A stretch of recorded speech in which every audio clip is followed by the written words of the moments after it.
గజం కేవలం 13,500 రూపాయలకి హైదరాబాద్ కి చేరువలో మీ సొంతింటి కలను నిజం చేసుకోండి శ్రీ వాసవి ప్రాజెక్ట్స్ తో. వివరాలకు ఈ నెంబర్లకు కాల్ చేయండి.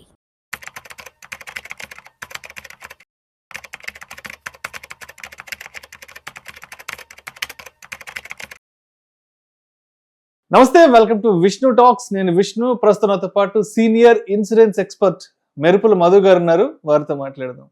మధు గారు నమస్తే సార్. నమస్తే అండి. Welcome to Vishnu talks. Thank you. So Madhu గారు, 2026 కొత్త సంవత్సరంలోకి అడుగు పెట్టబోతున్నాం.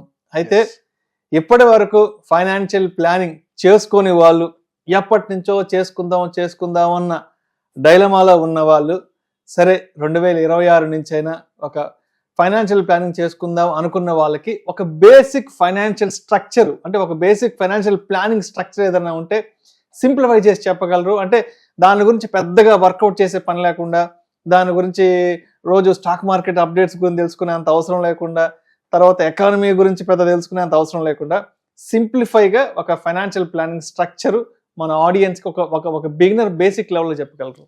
సార్, ఎప్పుడైనా సరే మీరు సింపుల్ అన్నారు కాబట్టి నిజానికి ప్రతి పని సింపులే సార్. మనమే దాన్ని కాంప్లికేట్ చేస్తాం. సింపుల్ గా ఇప్పుడు ఎవరైనా సరే అది 20,000 శాలరీ రాని, 30,000 శాలరీ రాని, ప్రాబ్లం ఎక్కడ వస్తుంది అంటే బికాస్ ఆఫ్ అవర్ డిసిజన్స్. మనం లైఫ్ మీద ఒక్కొక్కసారి ఏంటంటే చాలా డిసప్పాయింటెడ్ డిసిజన్ తీసుకుంటాము, ఇంకొకటి చాలా ఓవర్ ఎగ్జైటెడ్ డిసిజన్ తీసుకుంటాము. ఇవి రెండు ముంచేస్తాయి మనల్ని. ఇప్పటిదాకా ఎక్కడ జరిగింది, ఎలా జరిగిందో దాన్ని వదిలేసేయండి. 2026 నుంచి సింపుల్ గా నార్మల్ మధ్యతరగతి వ్యక్తి అయినా సరే ఫస్ట్ అన్నిటికంటే ముఖ్యం ఏంటి అని అంటే, ఒకటి మన చేతిలో లేని దాన్ని ఏ విధంగానే మనం రక్షించుకోవాలి. మన చేతిలో లేని దాన్ని మన చేతి అంటే ఏదైనా ఇష్యూ వస్తే మనం కాపాడలేని కొన్ని ఉంటాయి. ఒకటి మేజర్ గా ఏదైనా హెల్త్ ఇష్యూ వచ్చింది అనుకోండి, మనం దాన్ని కాపాడుకోలేము. అంత డబ్బు మన దగ్గర కావాలి. మరి డబ్బు సేవ్ చేసి పెట్టాలంటే 20 లక్షలు 30 లక్షలు ఎలా సేవ్ చేసి పెట్టుకుంటాం? మెడికల్ ఎమర్జెన్సీ పెట్టుకోలేము. కాబట్టి ముందుగా హెల్త్ ఇన్సూరెన్స్ అనేది అందరూ తీసుకొని పెట్టుకోవాలి. సో ఎవరికైతే ఇప్పుడు టర్మ్ ఇన్సూరెన్స్ ఎలిజిబిలిటీ లేదో వాళ్ళు అట్లీస్ట్ కొన్ని కంబైన్డ్ ప్లాన్స్ అయిన ఉంటాయి. ఎంతో కొంత మనం లేకపోతే ఫ్యామిలీకి వచ్చే ఆర్థిక నష్టం అనేది రాకుండా చూసుకోవాలి ఫస్ట్ అన్నిటికంటే ముఖ్యంగా. దీని తర్వాత డెట్ క్లియరింగ్ ఉండాలి. ఫస్ట్ ఆఫ్ ఆల్ మనం ఇన్వెస్ట్మెంట్ కోసం చేసే డెట్ ఏదైతే ఉంటుందో దాన్ని అత్యంత తొందరగా క్లియర్ చేసేయాలి.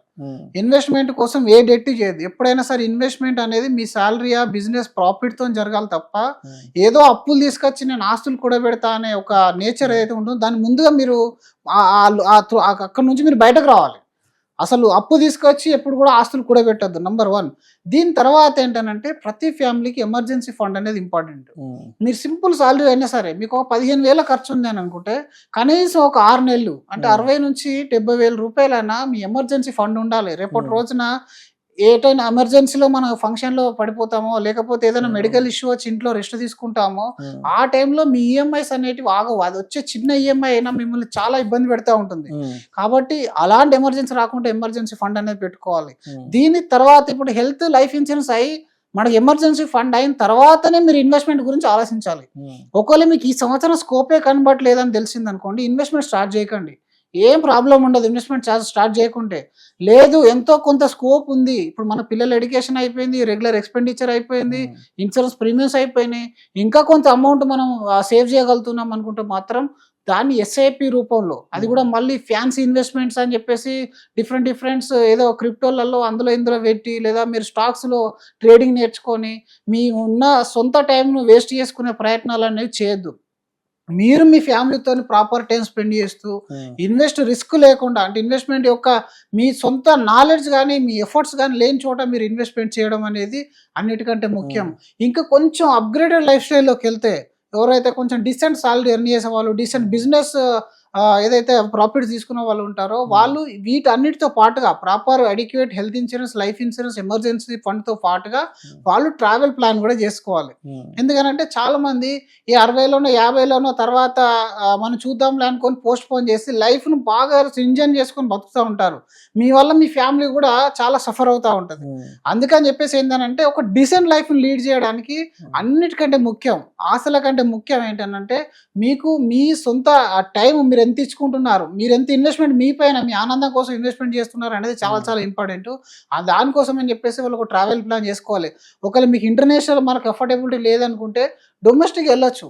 చాలా మంది ఈ రోజుల్లో ఏం చేస్తున్నారంటే ఈవెన్ తిరుపతిని టూర్ అనుకుంటున్నారు. ఆ తిరుపతి అని అద్భుతంగా అసలు ప్రతి ఒక్కరి లైఫ్ లో ఉండాలి, కానీ దాన్నే టూర్ అని చెప్పేసి ఫిక్స్ కావద్దు. అంటే ఫ్యామిలీ కూడా కొంత బడ్జెట్ కేటాయించండి. అవి దర్శనాలు, ఎందుకంటే మనం ఈ రోజు ఉన్నాము అని అంటే దానికి భగవంతుడు కారణం అని బిలీవ్ చేసే వాళ్ళు మన చాలా మంది ఉంటారు. కాబట్టి దాన్ని సపరేట్ అది డివోషన్ మూడు పెట్టండి.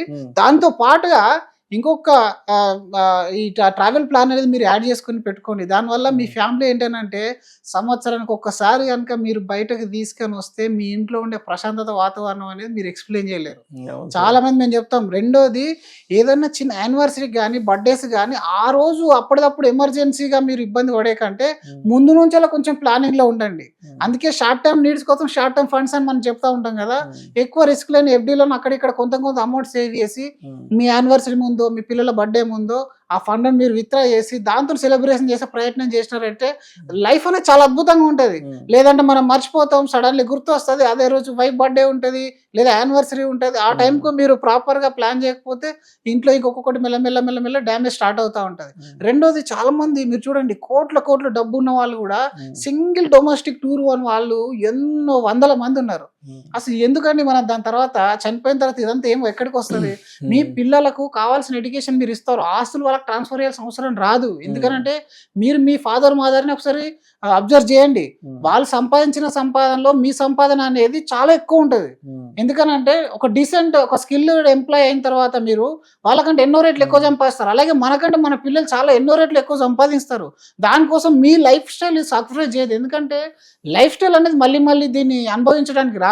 ఏజ్లో ఉండగానే పిల్లలకు కొంత టైం ఇవ్వాలి, వైఫ్ కొంత టైం ఇవ్వాలి. కొంచెం మంది ఇప్పుడు పాత స్నేహాలు ఎవరైనా ఉన్నా సరే మన లైఫ్ ఆనందం ఇచ్చేది. అంటే ప్రొఫెషనల్ లైఫ్ ఎప్పుడైనా సరే your professional life will earn some money, అది 20% మీరు ఫోకస్ చేయాలి. 80% ఏదైతే ఉంటుందో out of the professional world అనేది ఉంటుందో మీ సెల్ఫ్ లెర్నింగ్, సెల్ఫ్ స్కిల్స్, ఆ తర్వాత టైం ఇవ్వడం, ఇట్లాంటివి వాటిపైన మీరు ఫోకస్ చేసుకోవాలి. దానివల్ల రిలాక్స్డ్ లైఫ్ ఉంటుంది. ఎప్పుడైతే మనిషి రిలాక్స్డ్ ఉంటాడో తనకు కావాల్సిన డబ్బును, ఆపర్చునిటీస్ అనేది వెతుక్కుంటూ వస్తూ ఉంటాయి. అందుకోసం అని చెప్పేసి అప్పుడు ఇన్వెస్ట్మెంట్ జరిగి మీరు ఆలోచించాలి. ఇవన్నీ ప్రాపర్గా ఉన్నాయంటే మీకు కూడా క్లారిటీ వస్తుంది. లేదంటే మీరు ముందుగానే ఒక 30,000 ఎస్ఐపి స్టార్ట్ చేయడం, తర్వాత ఇంట్లో ఎమర్జెన్సీ వచ్చేసి అది ఆఫ్ చేయడం, ఆ ఉన్నదాన్ని బయటకు తీయడం, అది తీసింది అది లాస్లో ఉంటుంది, అడ్వైజర్ ఇలాంటి ప్రోడక్ట్ ఇచ్చాడని మళ్ళీ తిట్టుకోవడం, ఈ జర్నీలో గుండ్రంగా తిరిగిపోతారు. ఇంకొంతమంది ఏంటంటే తాహతకు మించిన ఇన్వెస్ట్మెంట్ చేసి రకరకాల ప్రాపర్టీస్ కొని అక్కడ కూడా ఇబ్బంది పడే వాళ్ళు ఉంటారు. రానున్న రోజుల్లో అది రిసెషన్ రాని ఇంకేదన్నా రానివ్వండి, మన లైఫ్ ఎఫెక్ట్ కాకుండా ఉండగలుగుతామా లేదా?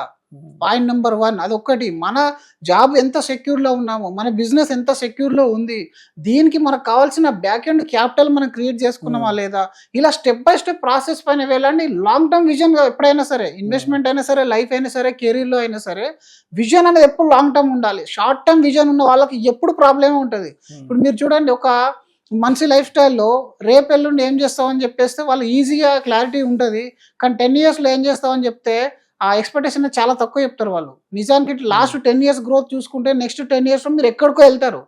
ఆ ఎక్కడికో వెళ్తారు ఏదైతే ఉంటుందో చాలా మంది క్లారిటీ ఉండదు, అసలు బిలీవ్ చేయరు. ఫస్ట్ ఫ్యూచర్ని బిలీవ్ చేయాలి. మనం ఫ్యూచర్ని బిలీవ్ చేస్తే దాని తగ్గట్టుగా మీ ఫైనాన్షియల్ ప్లాన్ అనేది రూపొందించుకోవాలి. రానున్న రోజుల్లో నేను ఇక్కడ గ్రో అవుతున్నాను కాబట్టి నేను ఇంత పర్సెంటేజ్ ఇక్కడ పెట్టాలి. ఇప్పుడు నేను ₹1,00,000 సంపాదించే వ్యక్తిని 50 లక్షలు 60 లక్షలు అప్పు తీసుకొచ్చి నేను ప్రాపర్టీ సొంతం చేసుకున్నాను. దానివల్ల నా లైఫ్ అక్కడికి ఆగిపోతుంది. ఆ 50 లక్షల ప్రాపర్టీని 50 ఏళ్ళు చెప్పుకోవాలి. అలా కాకుండా మీరు ఇంకొక రకంగా కొంచెం ఆలోచించి అప్గ్రేడ్ అయిపోయి ఎలాంటి లోన్ల జోలికి వెళ్ళకపోతే మీరు ఫస్ట్ మెంటల్ ఫ్రీగా ఉంటారు.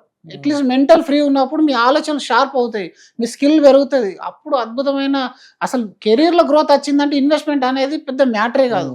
కాబట్టి ఎప్పుడైనా కంఫర్టబుల్ ఇన్వెస్ట్మెంట్ చేయాలి. అండ్ ప్రొటెక్షన్ పరంగా అందరికంటే ఒక 10 రేట్లు ముందు ఉండాలి. ఇప్పుడు చాలా మంది సొసైటీలో కంపారిజన్ ఉంటుంది, మాకు ఇంత మంచి కారు ఉంది, ఇంత మంచి ఇల్లు ఉంది అన్నట్టుగానే మీకు ఒక ₹1,00,00,000 కవర్ చేసే హెల్త్ ఇన్సూరెన్స్ పాలసీ ఉందని చెప్పుకునే రోజులు రావాలి.